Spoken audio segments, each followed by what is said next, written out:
let's talk college basketball with one of my favorite analysts, opinion havers, basketball players, ball knowers on with us from Almost Sports is Mark Titus. Titus, thank you. Let's clap him in. Yes. Thank you. The Shark. Yes. What's up, Bobby? Hey, you don't have to lie and call me one of your favorite players. Like that was oversold. In retro, no, because looking back, I would say Ernie Banks, one of my favorite players of all time. Didn't get to see him. I didn't see you get to walk on at Ohio State, but still can be a favorite. Here's the thing, Bobby. Nobody saw my playing career. Which one of my 9 career points were your favorite? The third one. I still think about it nightly. It's pretty cool. Wait, Titus, were they all threes? You have 9 points on 3 threes? I had 2 threes and then free throws, I think. It was free throws, You played enough minutes to get fouled. Think about that. Yeah.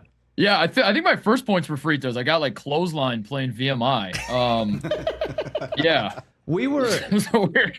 we were glazing you pretty good before you came on, so I'll save that, and you can go and listen to that, so I don't have to be so embarrassed before you come on. But my question, first of all, and I do want to get to the Final Four, is when you're coming off the bench, how do you stretch? Because I see guys, even guys that are like 8th and 9th man, like they're not over there doing feet together down, things that I would do, and then all of a sudden 6 minutes into the game, or in your case, all right, Titus, you're in. Like, how do you stretch? You don't.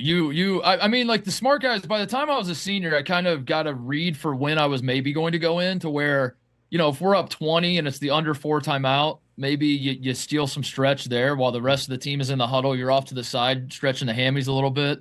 But no, for the most part, it's terrible and it's awful. And you're getting thrown in ice cold and the whole crowd wants you to make a play. And you're already not as good as everybody else on the court to begin with. That's the whole point. That's why you're just now getting into the game. And then now on top of it, you're ice cold and you're nervous and it's a nightmare. But that's why when guys like me do score, the place goes crazy because I mean the odds of a guy as untalented as me putting the ball in the basket is insurmountable almost. I would think secondary to the stretching, it's the shooting. As again, you're cold, just like your hamstrings. You're cold. Now you have a ball in your hand, and you have to shoot because they want you to shoot because you're in the last 53 seconds of a game. Like, how do you mentally get warm shooting?